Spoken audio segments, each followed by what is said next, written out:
माझ्या सर्व नातेवाईकांना किंवा माझ्या जवळच्यांना पडणारा प्रश्न त्याचं आज मी उत्तर देणार आहे. ते बरेच जण म्हणतात की का बरं ही फिरत नाही.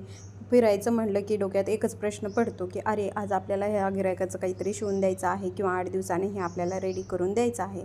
तर तसंच झालेलं आहे आज. तर बघा आता सुट्ट्या तर लेकरांना लागलेल्या आहेत, तर त्यांचं तर सारखं म्हणणं असतं की मामाच्या घरी जायचं किंवा गावाकडे जायचं. तर त्यावेळेस असं होतं की अरे आपल्याला तर एवढं शिवायला आहे.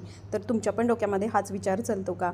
तर तसंच माझं पण आहे. तर माझं हे काही आलेल्या ज्या साड्या होत्या त्या मी पिको फॉल करून दिल्या, कारण एकाच कस्टमरच्या आपल्याला 13 साड्या आलेल्या होत्या. हे मी मागच्या व्हिडिओमध्ये तुम्हाला सांगितलेलं होतं. तर त्यांचं बरंच काही अल्ट्रेशनचं पण होतं.